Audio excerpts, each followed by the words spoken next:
From the National Weather Service in Raleigh, it's Nick Petro with your routine Monday morning weekly briefing for Central North Carolina. Today's briefing covers the period from today, April 12th through the 18th. And right in the middle of April and right in the middle of severe weather season, too. You might recall that we've got a big anniversary coming up, a 10-year anniversary of the April 16, 2011 tornado outbreak. I'll talk a little bit more about that in a few moments. So let's take a quick look at the current weather pattern, or what's going on right now. A couple things to point out on the map. First thing, we've got a bunch of wet and unsettled weather to our north. There's a series of low pressure systems strung out along this band of cloudiness. There's a bit of a front here, sort of in this general area, and then a much larger cold front that's down over the Gulf of Mexico and the Florida Peninsula. We're kind of caught between all those weather features, and basically we're going to see a continuation of just really pleasant weather today. There's really all the weather makers are either to our north, to our south, or to our west. So we're in between all of that. Eventually, in the midweek period, this area of low pressure up in here will dive to the southeast, and its cold front will link up with this existing boundary, and that'll sweep through across central North Carolina during the midweek period. So I apologize for my messy map there, but nevertheless, you see we've got temperatures in the upper 60s to lower 70s, and we're going to climb several more degrees.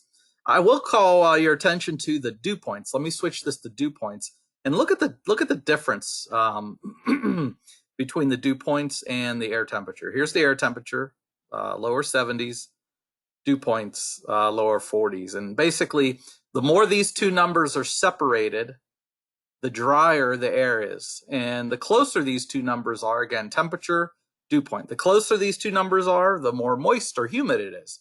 So we've got a very dry atmosphere.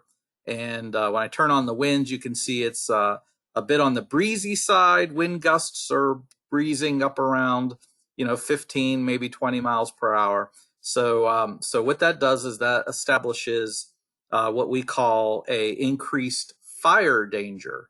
Okay, so the combination of low relative humidity and wind gusts up to 25 or 30 miles per hour, it won't be blowing that way the whole time, but an occasional 25 or 30 mile per hour wind gust is possible, and that will mean that any wildfires that start, the likelihood for them to spread very quickly is high. Not quite to the point where we need to issue a red flag warning, but it's pretty close. So we call that a increased fire danger, okay? So what that means is, of course, outdoor burning is highly discouraged, okay? And foresters and firefighters should be ready for any fires that do start, possibility for some rapid spread of fire. All right, so moving on, dry and breezy today, as I pointed out those features already. That cold front that I was alluding to will sweep across central North Carolina late Wednesday. That'll bring our next chance for showers and thunderstorms. So we're dry today, we're dry Tuesday. The next chance for rain is late Wednesday, maybe early. And timing is tricky right now, but any time during the daytime hours on Wednesday, but especially Wednesday evening, Wednesday night. Okay, then that front exits, and we're left with high pressure in its wake. So dry weather Thursday through Saturday, a really pleasant end of the week and beginning of the weekend. And then on Sunday, there might be a few passing rain showers. But I think most of the day Sunday should be fair weather. So all in all, not too bad for the end of this week, and most of this weekend should be dry. So anyway, not too bad. All right, looking at rainfall amounts, Wednesday's cold front will bring showers and thunderstorms. It could give us a half inch of rain.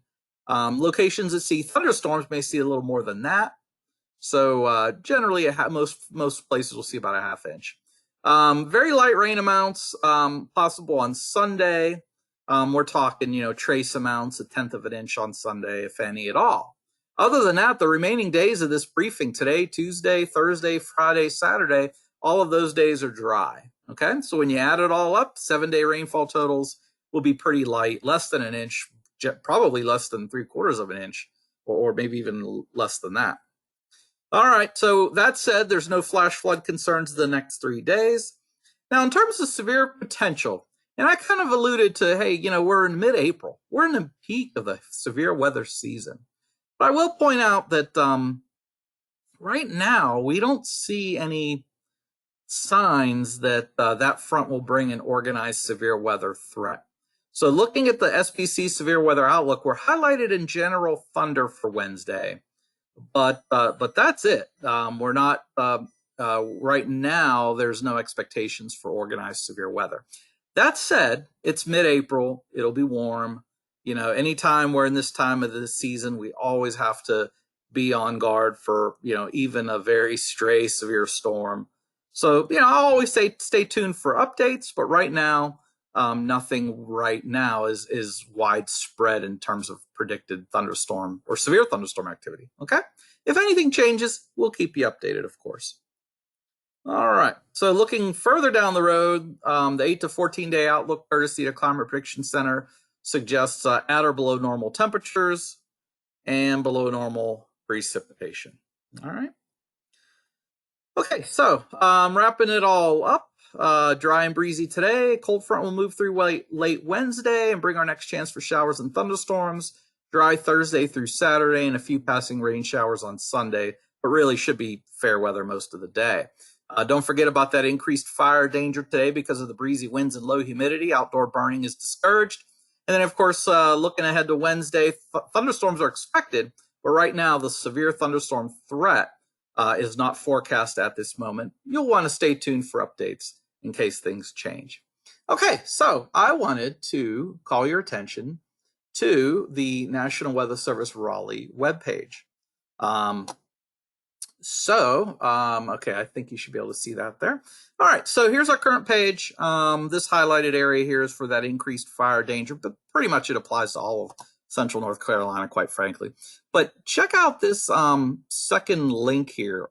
Story map looks back at the worst tornado outbreak in North Carolina history. Okay, go ahead and hit continue. And this is a really nice review of the April 16, 2011 tornado outbreak. As I kind of mentioned at the beginning of this briefing, we're coming up on the 10-year anniversary. So anyway, what day is the 16th? It's Friday. So this Friday will be the 10-year anniversary of the April 16, 2011 tornado outbreak. Fortunately, we'll have really nice weather this Friday compared to 10 years ago. But bottom line is check out this link. This is a really nice review. Some of our forecasters teamed up and really put together a very nice look back on this event. The meteorological pattern, if you're into like the setup, and if you're kind of a weather enthusiast and want to see, okay, what was it about the atmosphere that caused it? As you scroll down, you'll see we present that is some nice maps showing upper level features and then lower level features and the surface features and warm fronts. Remember, warm fronts always play a big role in supercells and tornado production. Actually a lot of information here about the science of tornadoes, looking at how this warm front evolved, how the winds in the mid and upper levels evolved. Just all in all, very nice summary. And then finally, the sort of the icing on the cake here, these really nice radar, gosh, I forget what, there's a name for these kind of things where you drag it left and right. But anyway, you can drag this left and right and see where the hook is in the reflectivity versus where the velocity couplet is, and see just how really well defined this system was. Archived radar data. We do this for each of the big tornadoes of Sanford, Raleigh, Roanoke Rapids supercell. We do this for basically all of the big ones. So anyway, be sure to check it out. And then finally, what has changed? There's a section on media coverage. There's a section on Central Carolina Skywarn. Thank you so much, Virginia. I know you're on this webinar. Thank you for everything that you and Central Carolina Skywarn did to provide reports during April 16, 2011. And then really what has changed? This is actually, I think, one of the more fascinating things. What has changed since 2011? So we have made a lot of improvements to radar and scanning the atmosphere since that event. And if you'd like to take a look at that and see what technology and what instrumentation and satellite and radar changes have taken place, this is a good overall end-to-end summary of the April 16, 2011 tornado outbreak. So be sure to check that out when you get a chance.